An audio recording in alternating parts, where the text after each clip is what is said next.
ನೋಡಿ ಸರ್, ಇದೇ ಕಾಲು ಫ್ರ್ಯಾಕ್ಚರ್ ಆಗಿರೋದು. ಬಟ್ ಅವ್ರಿಗೆ ನಡೆಯೋಕ್ಕಾಗಲ್ಲ. ಈ ಪೊಸಿಷನಲ್ಲಿದೆ, ಎಮರ್ಜೆನ್ಸಿ ಇದೆ ಸರ್. ಆಕ್ಸಿಜನಲ್ಲಿ ನಮಸ್ತೆ ಆಗಿದ್ದಾರೆ. ನೋಡಿ, ಇವತ್ತು ನಾವು ನಮ್ಮ ದೊಡ್ಡಬಳ್ಳಾಪುರ ಡಿಗ್ರಾಸ್ ಸರ್ಕಲ್ನಲ್ಲಿ ಇವತ್ತು ಒಂದು ಪೇಷಂಟ್ ಹಾಕೊಂಡು ಬಂದಿದ್ದೀವಿ.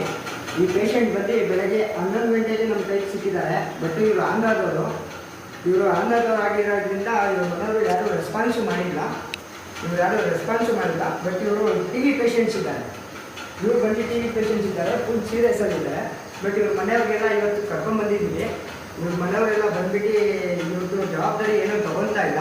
ಬಟ್ ಇವ್ರ ಜವಾಬ್ದಾರಿ ತೊಗೊಂಡವರು ಯಾರನ್ನ ಇದ್ದರೆ ದಯವಿಟ್ಟು ನಮ್ಮ ನಂಬರ್ ಸಂಪರ್ಕಿಸ್ತೀವಿ. ಆ ನಂಬರ್ಗೆ ಒಂದು ಕರೆ ಮಾಡಿ. 9606777729. क्या बोल रही सब तुम? क्या बोल रहे ಕನ್ನಡದಲ್ಲೇ ಮಾತಾಡಿ, ಪರವಾಗಿಲ್ಲ. ಆಯ್ತು ಹಿಂದಿಯಲ್ಲಿ ಹೇಳಿ. मुझे तो नहीं आता. हाँ बोलो. उन्हें क्या बोल रहे थे? मैं हॉस्पिटल को नहीं बुला लेगी तभी मैं यहाँ नहीं रहती.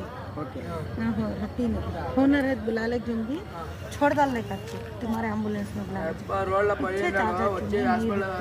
मैं मेरी देखभाली उन्हें देखे नहीं बसता, उसकी देखभाली मैं कहीं देखना करवा को नहीं बोल सकता. इसका नहीं भूख खाने की रुपये नहीं है. ಇವಾಗ ನಮ್ಮ ದೊಡ್ಡಬಳ್ಳಾಪುರ ಅಟೆಂಡ್ರ್ ಏನು ಹೇಳ್ತವ್ರೆ ಅಂತ ಹೇಳಿದ್ರೆ, ಅವ್ರ ಕಡೆಯಿಂದ ಅವರು ತಗೊಂಡೋಗಿ ಆಂಬುಲೆನ್ಸಿಂದ ಶಿಫ್ಟ್ ಮಾಡ್ತಾರೆ ಅಂತೇಳಿ, ತಿರ್ಗಿ ಆ ಕಡೆಯಿಂದ ಅವರು ರಿಟರ್ನ್ ಬರ್ತಾರೆ. ಅಲ್ಲಿ ನೋಡ್ಕೊಳಕ್ಕೆ ಯಾರೂ ಇಲ್ಲ ಅಂತ ಹೇಳ್ತಾ ಇದ್ದಾರೆ. ಬಟ್ ಇವಾಗ ಏನು ಮಾಡಬೇಕು ಅಂತ ಗೊತ್ತಾಗ್ತಾ ಇಲ್ಲ. ನಮ್ಮ ಪೊಲೀಸವರು ಬಂದು ವೆರಿಫಿಕೇಷನ್ ಮಾಡಿದ್ರೆ ಇನ್ನು ಮಿಕ್ಕಿದ್ದು ನಾವು ಹ್ಯಾಂಡಲ್ ಮಾಡ್ತಾಯಿದ್ದೀವಿ. ಬೆಳಗಿಂದನೂ ನಾವು ಹ್ಯಾಂಡಲ್ ಮಾಡ್ತಾಯಿದ್ದೀವಿ. ಬಟ್ ಹ್ಯಾಂಡ್ ಗ್ಲೌಸು ಮಾರ್ಕ್ಸು ಸಮೇತ ನಾವು ಹ್ಯಾಂಡಲ್ ಮಾಡ್ತಾಯಿದ್ದೀವಿ. ನಮ್ಮ ಎಷ್ಟು ಏಜಿ ಆಂಬುಲೆನ್ಸ್ಗಳಿವೆ, ಆ ಆಂಬುಲೆನ್ಸ್ಗಳು ಡ್ರೈವರ್ಗಳು ಸಮೇತ ಬಂದು ಬಾಡಿಗೆಗಳನ್ನು ಬಿಟ್ಟು ಎಲ್ಲ ರೀತಿಯಲ್ಲೂ ಒಂಚೂರು ಸಮಸ್ಯೆಯನ್ನು ಮಾಡ್ತಾಯಿದ್ದಾರೆ. ಬಟ್ ಇದಕ್ಕೆ ಯಾರನ್ನ ಒಂಚೂರು ಎಕ್ಸ್ಪೀರಿಯನ್ಸ್ ಮಾಡೋರಿದ್ದರೆ ಒಂಚೂರು ಬಂದು ಅವ್ರಿಗೊಂದು ಅವಕಾಶ ಮಾಡಿಕೊಡಿ ಸರ್.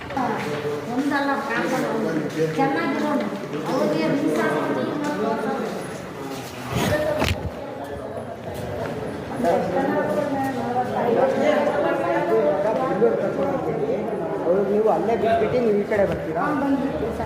ಅಲ್ಲಿರಲ್ಲ ನೀವು? ಅಟೆಂಡ್ರ್ ಯಾರು ಇರ್ತಾರೆ? ಸರಿ, ಸಮಾಧಾನ ಮಾತಾಡಿ. ಹಾಸ್ಪಿಟ್ಲ್ ಇದು, ನಿಧಾನ ಮಾತಾಡಿ.